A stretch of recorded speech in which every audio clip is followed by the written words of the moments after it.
دوستو خیر مقدم ہے آپ سب کا ہمارے چینل درد حیات میں، اور میں ہوں آپ کا دوست محمد عمر حیات۔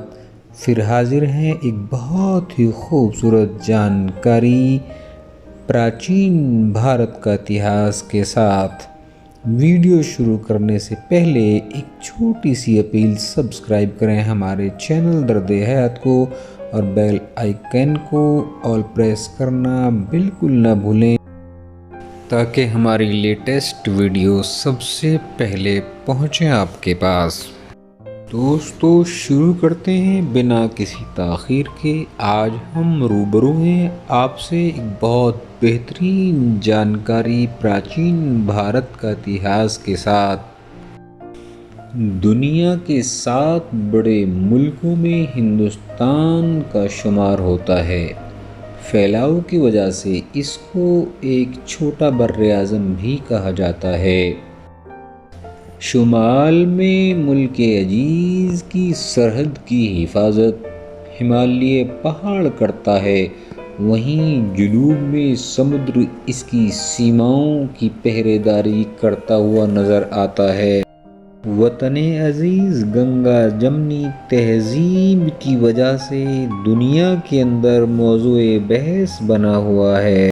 قومیت: کسی بیرونی ملک میں اگر کوئی کسی ہندوستان کے رہنے والے سے یہ پوچھے کہ اس کی قومیت کیا ہے تو اس کا جواب یہی ملتا ہے کہ وہ ہندوستانی ہے۔ وہ اپنے آپ کو ہندو، مسلم، سکھ یا عیسائی نہیں بتاتا۔ ظاہر ہے کہ قومیت کا تصور وطن سے جڑا ہوا ہوتا ہے۔ قوم وطن سے بنتی ہے، جیسے عرب سے عربی، ایران سے ایرانی، روس سے روسی، چین سے چینی وغیرہ۔ لڑکپن میں وطن کا تصور محدود ہوتا ہے۔ لوگ جس شہر، قصبے یا گاؤں میں پیدا ہوتے ہیں اور زندگی گزارتے ہیں اس کی حدود کو ہی اپنا وطن سمجھتے ہیں، مگر پڑھ لکھ کر اور شعور کی منزل میں داخل ہو کر ہم اپنے ملک اور اس کے پورے کلچر سے وابستہ ہو جاتے ہیں۔ تمام افراد رنگ، نسل، مذہبی گروپ اور مذہب کی رنگا رنگی کے باوجود ایک اکائی بن جاتے ہیں۔ قومیت کا یہی اعلیٰ تصور ہے۔ ہند کی قدیم آبادیاں: کچھ مورخین کے نزدیک آریہ ہی ہندوستان کے قدیم باشندے تھے، مگر موہنجودڑو اور ہڑپہ کی کھدائی سے یہ بات ثابت نہیں ہوتی، اور یہ بھی صحیح نہیں کہ وادی سندھ کے لوگ صرف دراوڑ نسل ہی کے تھے۔ وہاں جو انسانی ڈھانچے کھدائی میں ملے ہیں ان سے یہ بات ثابت ہوتی ہے کہ ان شہروں میں دیگر نسلوں کے لوگ بھی رہتے تھے۔ انڈو آرین شمال مغربی دروں کو پار کر کے سندھ اور پنجاب میں داخل ہوئے، وہاں سے کشمیر اور راجستھان میں آ کر بس گئے۔ ان کا قد لمبا اور رنگ گورا اور آنکھیں بڑی تھیں۔ آریو دراوڑ شمال مغربی راستوں سے داخل ہو کر پنجاب میں بسے اور پھر بعد کو اتر پردیش، بہار اور راجستھان میں پھیل گئے۔ یہ لوگ آریہ اور دراوڑ نسل کے ملاپ سے پیدا ہوئے۔ ان کا رنگ سانولا، قد درمیانہ، ناک نہ زیادہ چوڑی نہ زیادہ لمبی تھی۔ سائتھو دراوڑ: یہ قوم سیتھین اور دراوڑ نسلوں کے ملاپ کا نتیجہ تھی۔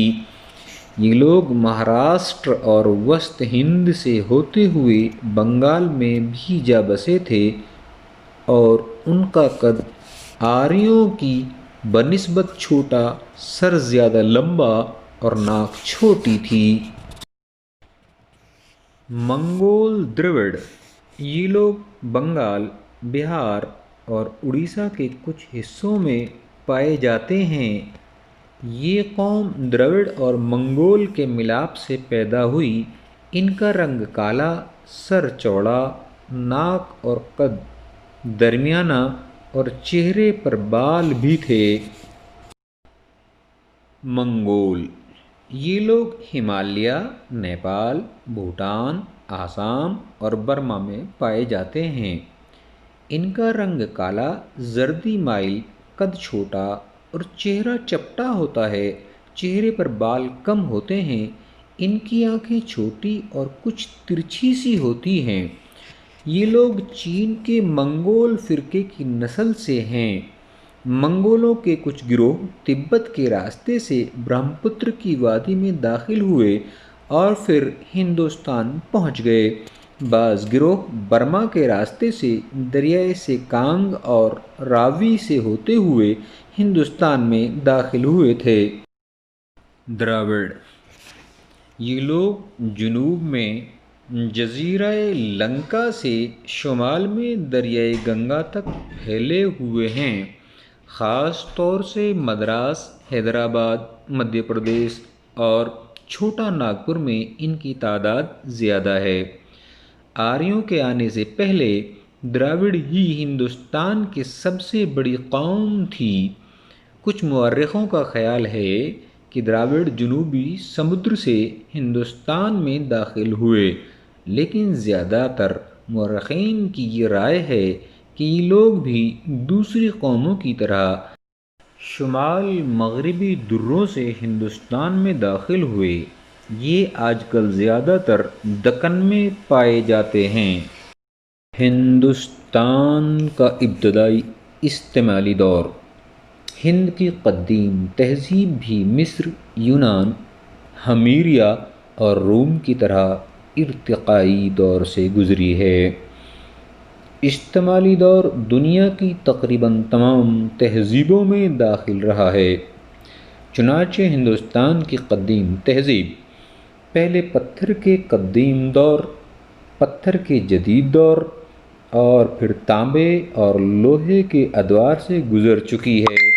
اس لیے تمام تہذیبوں کے ابتدائی دور کے کردار اور خصوصیات میں یکسانیت نظر آتی ہے۔ اس دور کے لوگوں میں طبقاتی اور مذہبی تفریق نہ تھی۔ زندگی میں مساوات کا عنصر تھا، سادہ مذہب اور سادہ رہن سہن تھا، ضروریات بہت کم اور لوگ اشتراکیت کی زندگی گزارتے تھے۔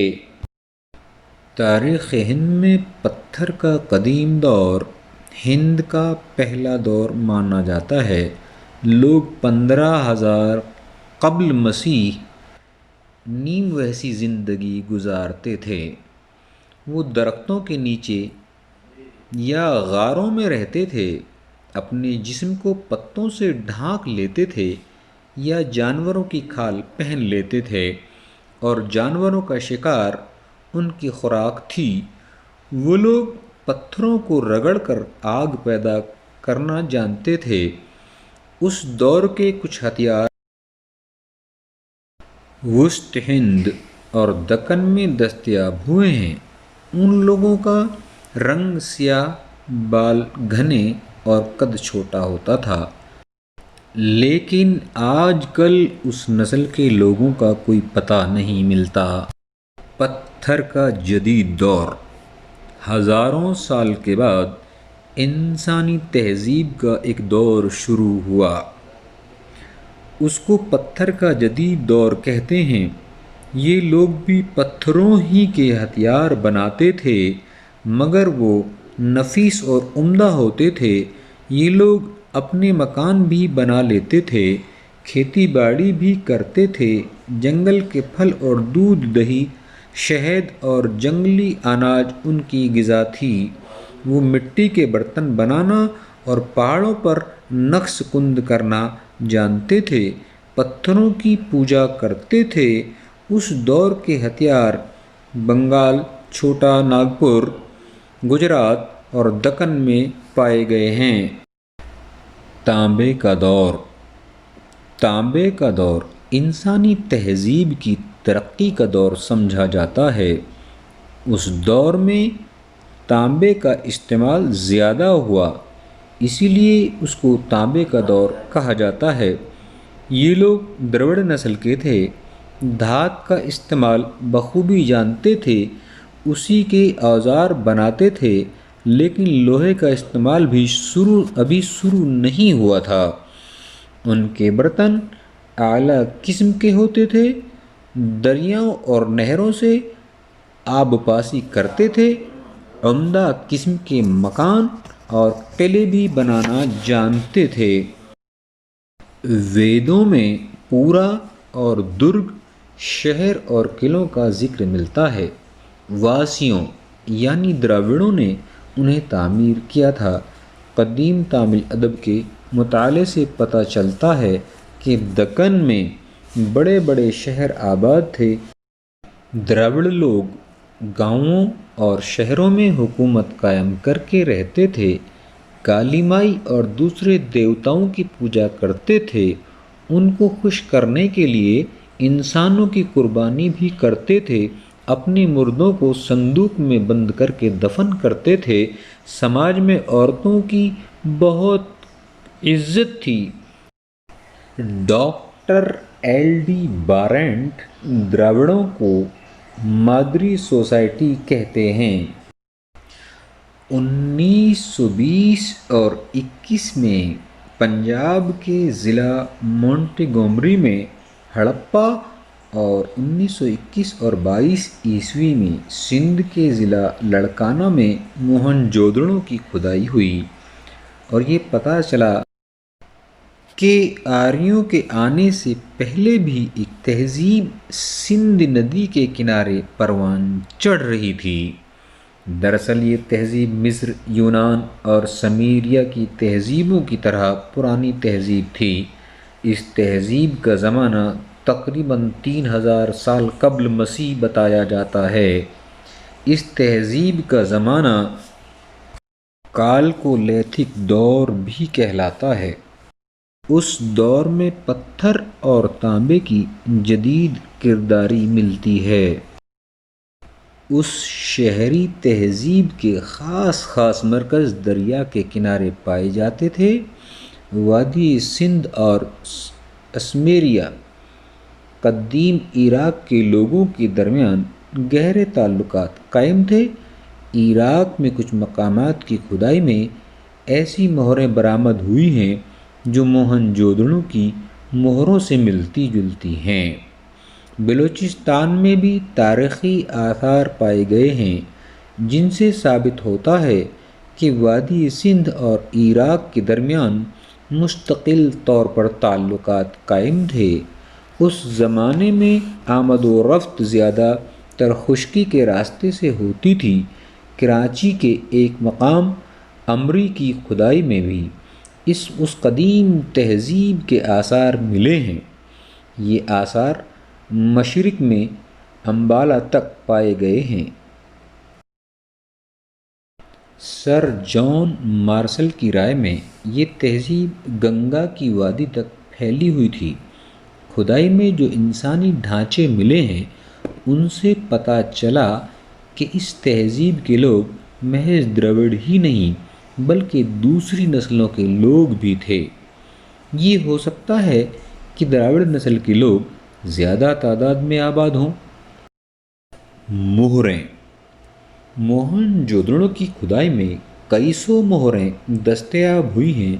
ان مہروں کا کیا استعمال ہوتا تھا ابھی اس بات کی تحقیق نہیں ہو سکی ہے۔ ان مہروں پر جو زبان لکھی ہوئی ہے وہ ابھی تک پڑھی نہیں جا سکی۔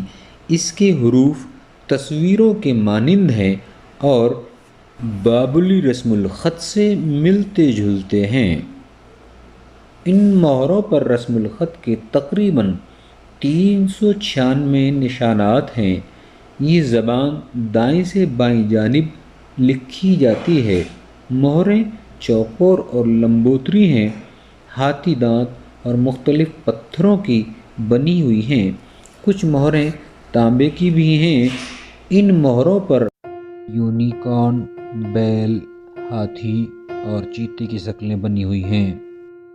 مذہب وادی سندھ کے لوگوں کے مذہب کا اندازہ مہروں مورتیوں اور دوسری چیزوں سے کیا گیا ہے۔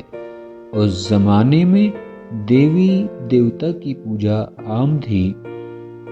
یہی پوجا اس زمانے میں عراق اور مصر میں بھی ہوتی تھی۔ پھر شکتی کی پوجا کا دور شروع ہوا۔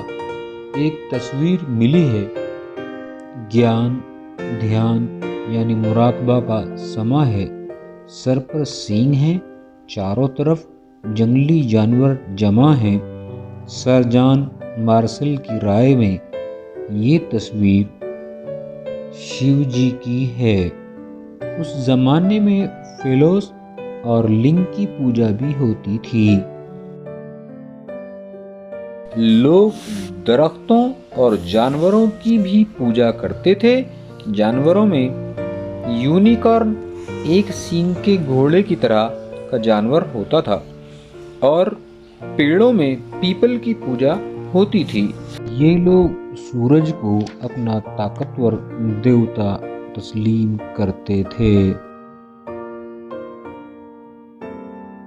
جادو ٹونوں پر بھی عقیدہ تھا۔ خود کو محفوظ رکھنے کے لیے تعویذ پہنتے تھے۔ کئی مہروں پر بیل کی تصویر بھی پائی گئی ہیں۔ لوگ اپنے مردوں کو جلا کر راکھ کو دفن کرتے تھے۔ بعض مثالیں مردوں کو دفن کرنے کی بھی ملی ہیں۔ بھاگ نمبر 1 یہیں پر ختم ہوتا ہے۔ دیجیے اجازت اپنے بھائی محمد عمر حیات کو۔ پھر ملیں گے بھاگ نمبر 2 میں۔ تب تک اپنا بہت سا خیال رکھیے۔ ویڈیو کو لائک شیئر کریں اور کامنٹ کر کے بتائیں ویڈیو کیسی لگی۔ خدا حافظ۔